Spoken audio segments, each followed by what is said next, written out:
Pinapaikot na raw ang isang draft resolution sa Senado para sagutin ang desisyon ng Korte Suprema na ibasura ang impeachment ni VP Sara.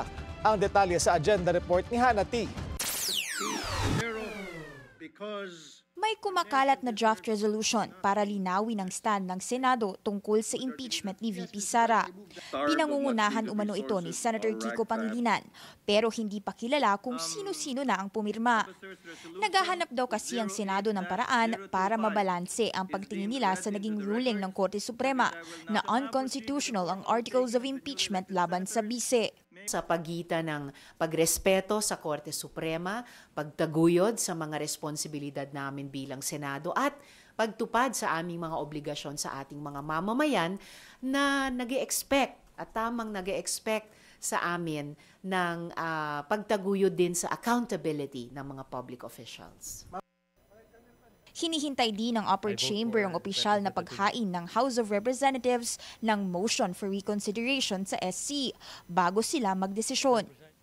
Sa ngayon, taga-sabato ang August 6 bilang araw ng debate nila sa plenary tungkol sa impeachment, ayon na rin kay SP Cheese Escudero.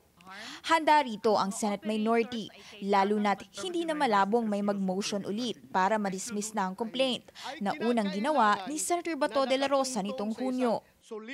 Anong i-dismiss namin kung hindi pa isang pirasong ebidensya o isang warm body na witness ay di narinig pa naming mga senator judges?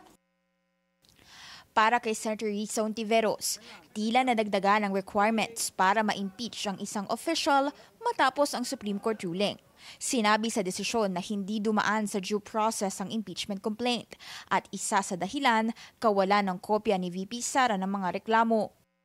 In a sense, humihirap o bumibigat yung aming responsibilidad sa ngayon na klaruhin itong mga lumalabas na concerns tungkol sa impeachment process. Kung siya raw ang tatanungin, it's better to proceed with the impeachment process kaysa mag-exact ng accountability mula sa ibang ahensya ng gobyerno, gaya ng Ombudsman at DOJ. Siguro ito na yung isa sa pinakamataas at mahalagang proseso ng pagsingil ng public accountability. Pero anuman ang mangyari sa August 6, hindi raw mauubos ang fighting spirit ng ilang advocates para maningil at hihintay nila ang February 6, ang araw na pwedeng maghain muli ng impeachment complaint laban kay VP Sara, ayon na rin sa SC ruling. Ngayong linggo sana nakatakda ang pag-usapan ng mga senador dito sa plenary ang kapalaran ng impeachment ni VP Sara.